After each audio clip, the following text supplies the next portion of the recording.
Bonjour à tous. Aujourd'hui, récapitulatif de tout ce qu'on a vu en trigonométrie. Avant de faire un exemple un petit peu plus costaud, qui mélange beaucoup d'éléments, on va prendre le temps ici d'aller renoter tout ce qu'on a vu au niveau des outils.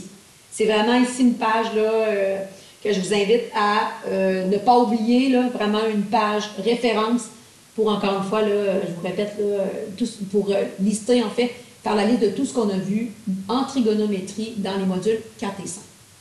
Qu'est-ce qu'on a vu dans les triangles rectangles comme outil? Dans un premier temps, on s'est rappelé la relation de Pythagore, qui est A au carré plus B au carré égale C au carré, qui nous permet de trouver un côté dans un triangle rectangle. Qu'est-ce qu'on a vu aussi dans les triangles rectangles? On a vu les rapports trigonométriques qui s'appellent sin, cos et tan. On a vu un truc mémotechnique qui nous permet de savoir quel côté je dois diviser pour chacun des trois rapports. Et ces trois rapports-là permettent de trouver un côté dans un triangle rectangle ou un angle. Par la suite, dans les triangles qui sont quelconques, donc des triangles qui n'ont pas d'angle droit, qu'est-ce qu'on a vu? Au niveau de la notion d'aire, on a vu notre formule classique, qui est base fois hauteur divisé par 2. On a vu la formule de Héron, qui travaille avec notre demi-périmètre de notre figure notamment. Et je dois avoir, pour appliquer la formule de Héron, la mesure des trois côtés. On a vu aussi la formule trigonométrique pour faire l'aire d'un triangle, qui est A fois B fois sin de C sur 2. Pour appliquer cette formule-là, je dois avoir deux côtés et un angle coincé entre les deux côtés. Absolument. Pour appliquer cette formule-là. Ça, c'est les trois éléments qu'on a vus pour trouver l'aire d'un triangle.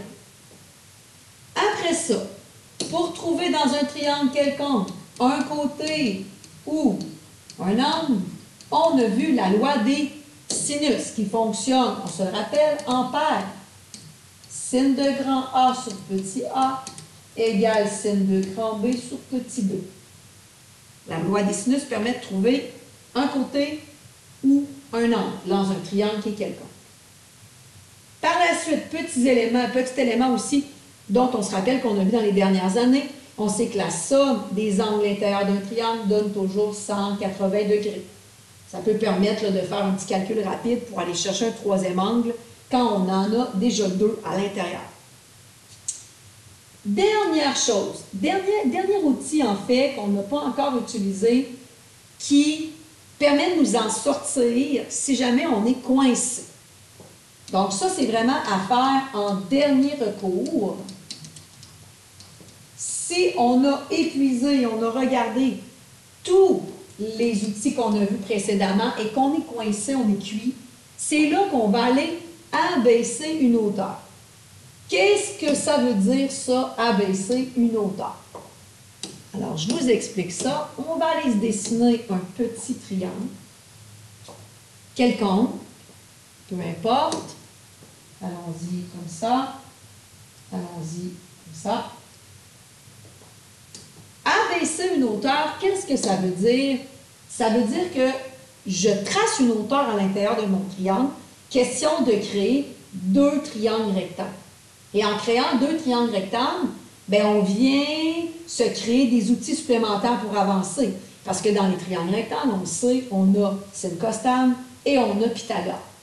Comment abaisser une hauteur? Bien, je vous rappelle la définition de la hauteur.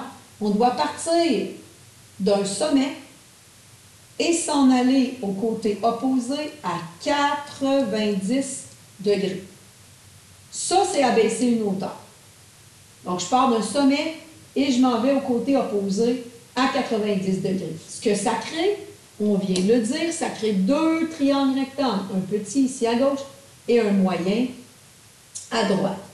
Et donc, peut-être que ça va, pas peut-être, ça va sûrement nous permettre de nous débloquer pour continuer à avancer dans notre problème costaud, pour continuer à trouver des mesures d'angle ou des mesures de côté. Mais je le répète, abaisser une hauteur, c'est vraiment en dernier recours. Quand on est coincé et on n'est pas capable d'appliquer aucun outil qu'on a vu précédemment, c'est là qu'on abaisse une hauteur et ça nous permet, encore une fois, je le répète, d'avancer dans nos problèmes un petit peu plus difficiles. Cette page-là, je vous le répète, c'est vraiment en référence. Assurez-vous de bien la compléter et servez-vous-en comme outil pour avancer dans des problèmes un petit peu plus difficiles, notamment. Vous avez ce résumé-là de nos outils que l'on a vus. Vous avez aussi à la fin du chapitre une page résumée dans vos notes de cours. Je vous invite aussi à aller la voir, là, qui est en complément de celle-là. Allons faire à la page suivante un exemple un petit peu plus difficile pour voir là qu'est-ce qu'on peut faire avec tous les outils que l'on a vus. En fait, la pertinence, on va voir ici là, la pertinence de tout ce qu'on a vu au niveau des outils trigonométriques. Alors, on va voir ce qu'on a. Alors, on demande de trouver ici la mesure de l'angle B. Donc, l'angle B est là. On cherche sa valeur. Observons ce que l'on a. On a un triangle qui est quelconque, pas avec un angle droit. Encore une fois, donc, par la bande, ce qu'il faut se dire, c'est on a un triangle quelconque, ça veut dire que je ne peux pas faire la relation de Pythagore dans ce triangle-là et je ne peux pas faire sinus, cosinus, tangente. Qu'est-ce qui nous reste comme outil dans un triangle quelconque? Bien, on peut faire l'aire du triangle. On ne sait pas trop à quoi ça va nous mener parce qu'on cherche un angle, mais bon, on peut faire l'aire du triangle ici, peut-être. Et on peut faire la loi des sinus, qui nous permet de trouver possiblement un côté, mais aussi un angle. En dernier recours, on va abaisser une hauteur. Alors, si je descends mes outils, donc triangle quelconque, je ne peux pas faire syncostane, je ne peux pas faire Pythagore, qu'est-ce qu'on a? Bien, on a la loi des sinus. Est-ce qu'ici, on pourrait appliquer la loi des sinus pour trouver l'angle B? Bien, si je veux trouver l'angle B, on se rappelle que la loi des sinus fonctionne en paire. Je dois avoir le côté en face qui est 8, ça va bien. Et pour appliquer la loi des sinus, je dois avoir une autre paire complète, un angle avec son côté opposé. Or, ici, je n'ai pas l'angle C qui va avec le 15 et je n'ai pas l'angle A qui va avec le 14. Donc ici, je n'ai pas assez d'informations pour faire la loi des sinus. Qu'est-ce que je peux faire d'autre? J'ai l'aire du triangle. L'aire du triangle, quelles sont les trois formules qu'on a vues? On a vu base fois hauteur divisé par 2. Ici, je n'ai pas de hauteur tracée à 90 degrés. Donc, je ne peux pas faire base fois hauteur divisé par 2. Est-ce que je peux faire la formule de Héron? Oui, parce que j'ai les trois côtés. Est-ce que je peux faire la formule trigonométrique? Non, parce que la formule trigonométrique, je dois avoir deux côtés avec un angle qui est formé par ces deux côtés-là. Ce qui n'est pas le cas ici, je n'ai aucun angle. Donc ici, si je passe à travers tous mes outils, la seule chose que je peux faire, c'est faire l'aire du triangle. Oui, mais Julie, ça va me mener à quoi? Faire l'aire du triangle, on cherche un angle. Pour le moment, on ne le sait pas trop. Mais ici, la question, c'est pas tant de savoir par quelles étapes on doit passer pour arriver à la réponse, parce que c'est quand même assez plus difficile. En fait, c'est plus difficile ici. Demande-toi pas ce que tu dois faire, demande-toi ce que tu peux faire, ce que tu peux calculer et fais-le. Donc ici, la seule chose qu'on peut faire, c'est l'aire du triangle avec la formule de Héron. Faisons ça. Encore une fois, même si je ne sais pas où ça va me mener. Donc, on va aller faire l'aire du triangle ABC avec la formule de Héron. Avant de faire la formule de Héron, je dois faire le demi-périmètre, je dois le calculer. Qu'est-ce que j'ai comme côté? Grand A en face, c'est petit a. Grand B, côté opposé, petit b. Grand C, côté opposé, petit c. Donc, ici, la formule du demi-périmètre, A plus B plus C divisé par 2. 14 plus 8 plus 15 divisé par 2. N'oubliez pas de diviser par 2 ici, vous risquez fort d'oublier la division. C'est souvent une erreur d'une attention que vous faites. Faites attention à ça. Si je fais 8 plus 14 plus 15 divisé par 2, ça fait bien 18,5. 5 cm. N'oubliez pas vos unités. J'ai besoin de ça pour faire la formule de Héron. Je vais aller écrire ma formule de Héron. Donc, S fois S moins A fois S moins B fois S moins C. Termine ta racine carrée jusqu'au bout. Je remplace S 18,5 fois 18,5 moins petit a c'est 14, fois 18,5 moins petit b c'est 8. Ici, je manque de place un petit peu, je vais aller en dessous, c'est pas grave. 18,5 moins petit c c'est 15. Assurez-vous ici de juste être clair, là, à savoir, votre racine ici se termine à la deuxième ligne. Encore une fois, vous pourriez calculer ça tout d'un bout et mettre le résultat en dessous de la racine. Je ne vous le conseille pas, il y a quand même passablement de petites choses ici, là, des erreurs, passablement d'erreurs d'inattention qui peuvent se glisser.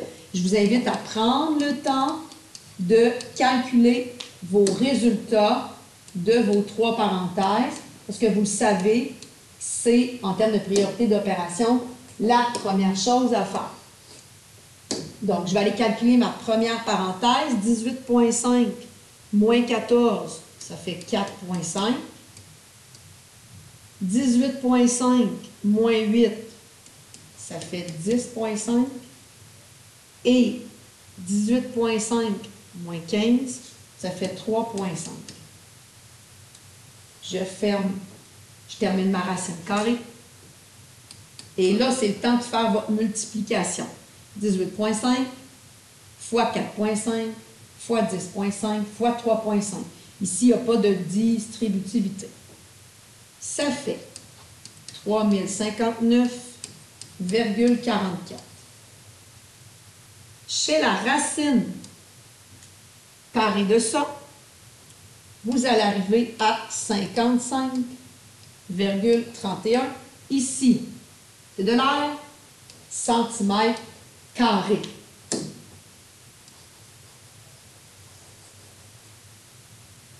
Bon, alors j'ai trouvé mon air. À quoi ça va me servir pour le moment, je ne le sais pas trop. Mais j'ai trouvé l'air de mon triangle.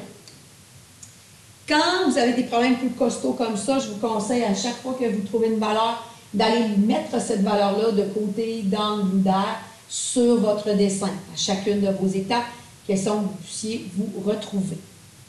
Alors, j'ai l'air de mon triangle. Tantôt, quand on a regardé l'ampleur de, en fait, tous nos outils, on les a balayés, on a constaté que la seule chose qu'on pouvait faire, c'était faire l'air de mon triangle.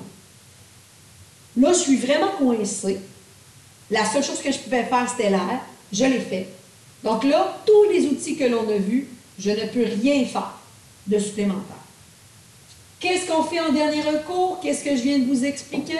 On va abaisser une hauteur et on va trouver sa valeur. Parce que c'est bien beau de la tracer dans le dessin, mais il faut être capable de, en tout cas, on va tenter du moins, d'aller trouver la longueur de cette hauteur-là. Donc, deuxième étape, abaisser une hauteur et trouver sa valeur pour peut-être que ça nous aide à avancer dans le problème. Abaisser une hauteur, je vous rappelle comment on fait les choses. On doit partir d'un sommet, s'en aller au côté opposé à 90 degrés. Ici, ce qu'on pourrait faire, c'est partir du sommet C, s'en aller au côté en face à 90 degrés. Voici une hauteur. On l'a tracé, ça c'est tel que tel. Mais comment trouver sa valeur? Peut-être que ce qu'on a vu à l'étape précédente, l'air, ça pourrait peut-être nous être utile. Voici la passe du coyote par laquelle on peut passer pour trouver sa valeur. On a trouvé l'air. On cherche la hauteur. Si je fais le parallèle avec la petite formule que l'on connaît d'air, passe fois hauteur divisé par 2, Ce que je constate, c'est que l'air, je l'ai, divisé par 2, c'est tel que tel. La base dans mon dessin, bien la base, ça va être ce qui est à 90 degrés avec ma hauteur, qui est pas mal ça ici. Le côté A, B. Et j'ai pas ma hauteur. Donc, en me servant de l'autre formule d'air et en remplaçant à l'intérieur ce que je connais, je vais être capable de m'en sortir pour trouver la valeur de la hauteur que je viens de me tracer. C'est vraiment ça la base du collier. Alors, notons notre formule classique d'air et remplaçons ce qu'on connaît à l'intérieur. L'air, je viens de la trouver, 55,31. La base de mon triangle, la base, c'est ce qui est à 90 degrés avec ma hauteur. Ma hauteur est assise sur ma base. Donc, ma base ici, c'est 15. La hauteur, je ne l'ai pas, est divisée par 2. Donc, ici, je vais travailler un petit peu avec l'algèbre pour trouver la hauteur en question. Qu'est-ce que je fais? Bien, ici, j'ai une division par 2 qui m'énerve. J'aimerais m'en débarrasser pour isoler ma hauteur. Donc, je vais aller faire fois 2 de chaque côté. À droite, divisé par 2 fois 2, ça va s'annuler. Il va me rester 15 fois la hauteur. À droite, 55,31 fois 2, ça fait 110,62. Qu'est-ce qu'il me reste à faire pour trouver ma hauteur ici? Bien, je vais me débarrasser du 15. C'est une multiplication. Je vais aller diviser. Question de l'annuler. Ici, de m'en débarrasser. Ça va me permettre de trouver ma fameuse hauteur, qui est à peu près de 7,37 cm.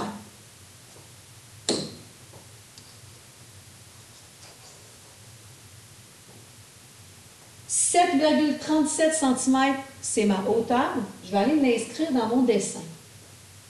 7,37 cm. Ça, c'est ma hauteur que j'ai trouvée. Comme j'étais coincée, j'ai tracé donc une hauteur, j'ai abaissé une hauteur et j'ai trouvé sa valeur en me servant de l'autre formule d'air qu'on connaissait, étant donné qu'on avait déjà l'air avec la formule de Héron précédemment. L'avantage d'abaisser une hauteur, outre le fait qu'on était coincé, on n'avait pas le choix, c'est que ça crée deux triangles rectangles. Un à gauche ici, ACD, on peut appeler le point D qui est là, et l'autre triangle ici à droite, qu'on peut appeler BCD. L'avantage, donc, ça crée deux triangles rectangles et ça ouvre une ouverture d'outils parce que dans les triangles rectangles, on a vu Pythagore et on a vu sin costan. Qu'est-ce qu'on observe ici? On garde à l'esprit qu'on cherche l'angle B. L'angle B ici est dans le triangle de droite. Qu'est-ce que je viens de faire? Bien, j'avais déjà 14. Et là, je viens de trouver, dans mon triangle rectangle de droite, je viens de trouver une autre valeur ici de 7,37. Si j'ai deux côtés dans un triangle rectangle, je suis capable de trouver un angle B. Donc, je vais aller travailler dans le, comme je vous dis, dans le triangle de droite ici, pour finalement aller trouver mon angle B. Important, quand vous travaillez dans des triangles différents de la question initiale, super important d'aller dessiner le triangle dans lequel vous travaillez, question de communication mathématique. Dernière étape, je vais être capable de trouver l'angle B. Je vais aller dessiner dans quel triangle je travaille. Je triangle dans le triangle qui vient d'être créé à droite de mon dessin. Ce triangle-là s'appelle BCD. BCD. Qu'est-ce qu'on a comme valeur? 7,37 ici que j'ai trouvé, qui correspond à ma hauteur que j'ai tracée à l'étape précédente. Et j'avais déjà aussi le côté BC de 14. Et on l'a vu au chapitre précédent, quand je cherche un angle, ça me prend deux côtés dans un triangle rectangle. Ce que j'ai. Alors là, on revient, on se rappelle des bons vieux souvenirs de rapports trigonométriques, parce que je suis dans un triangle rectangle. Je vais être capable ici d'aller trouver mon angle avec sin, cos ou tan. On se rappelle notre truc mémotechnique pour aller différencier nos trois rapports trigonométriques. Je vous rappelle la stratégie ici. Dans un triangle rectangle, pour chercher un angle, identifier dans un premier temps, en fonction de l'angle aigu recherché, nos côtés. Le côté en face, côté opposé. L'hypoténuse opposée à l'angle droit. Dernier côté, adjacent. Dans le truc mémotechnique, souligner les deux côtés donnés. Donc, j'ai le O, j'ai le H. J'ai le O, j'ai le H. Quel rapport trigonométrique je vais prendre pour trouver mon angle B? Je vais prendre le rapport trigonométrique que les deux lettres sont soulignées. Donc, ici, le rapport sinus. Définition. Sin de quoi? Bien, sin de B. Majuscule, par définition, c'est le côté opposé divisé par l'hypoténuse. Ma définition, je dois l'avoir dans un premier temps. Dans un deuxième temps, je remplace. Sin de B. L'angle B, je ne l'ai pas. Je vais laisser écran B. Côté opposé, 7,37. C'est notre hauteur que l'on a trouvée en l'abaissant. Hypoténuse, 14. Qu'est-ce que je peux faire? Qu'est-ce que je peux calculer? Qu'est-ce que je peux isoler? Bien ici, 7,37 divisé par 14, ça se calcule. On se rappelle que quand on calcule un rapport trigonométrique, sin, cos ou tan, on garde 4 chiffres après la virgule. On arrondit au 10 millième près. Si vous faites ça, vous allez obtenir 0,5264. Comment je fais pour sortir l'angle B de là? Parce que je veux sa valeur. On se rappelle ici que pour sortir un angle de sin, cos ou tan, on va aller faire la fonction réciproque, trouver la mesure de l'angle B. Je vais aller faire ma fonction réciproque qui est sinus moins 1 du rapport que j'ai calculé à l'étape précédente. Assurez-vous encore une fois, au risque de me répéter, que votre calculatrice soit en degrés. Si tu fais sin moins 1 du rapport en question, tu vas obtenir 32 degrés. On se rappelle que quand on cherche un angle, on arrondit au degré près. Et ça, bien, après plusieurs efforts, après avoir suivi un peu, on obtient finalement l'angle B en question que l'on cherchait. On va aller se faire une réponse complète, tout simplement. La mesure de l'angle B est d'environ 32 degrés.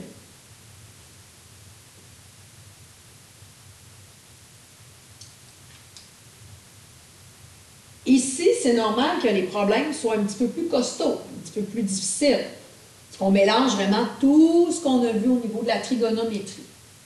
Gardez à l'esprit la page récapitulative qu'on vient de voir ensemble et allez voir la page résumée aussi à la fin des notes de cours des deux chapitres de trigonométrie. Ces deux pages-là ensemble vont vous permettre d'avoir une vue d'ensemble. Il faut, dans des problèmes plus costauds comme on vient de le faire, d'abord à l'esprit tous les outils qu'on a vus et y aller par élimination. Est-ce que je peux faire ça dans mon problème? Non. Est-ce que je peux appliquer ça? Non.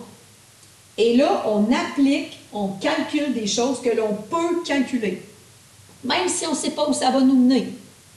Ici, on a commencé par faire l'aire du triangle avec les ronds, alors qu'on cherchait une mesure d'angle. On ne savait pas trop où on s'en allait, mais on s'en est sorti quand même. Appliquez les notions qu'on a vues. Si jamais vous êtes bloqué, vous n'êtes plus capable de rien faire, le dernier recours, c'est abaisser une hauteur. À partir d'un sommet, s'en aller à 90 degrés au côté opposé, ça permet de vous créer deux triangles rectangles et là, d'aller débloquer les outils dans les triangles rectangles qu'on a vus. Dans ce genre de problème-là, demandez-vous pas, encore une fois, ce que tu dois faire. Demande-toi pas ce que tu dois faire.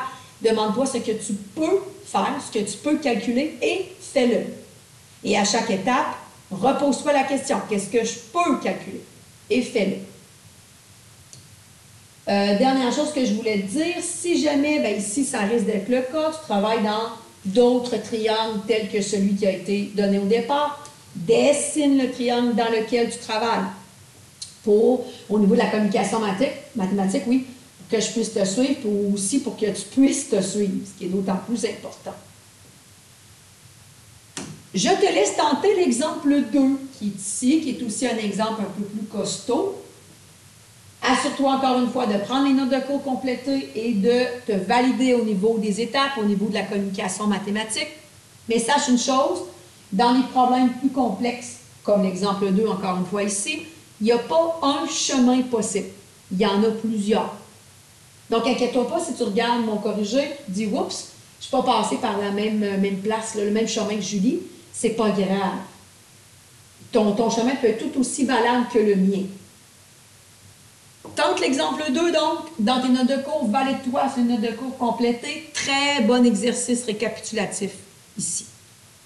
Donc, voilà pour ce qui est de notre récapitulatif de nos 2 chapitres de trigonométrie.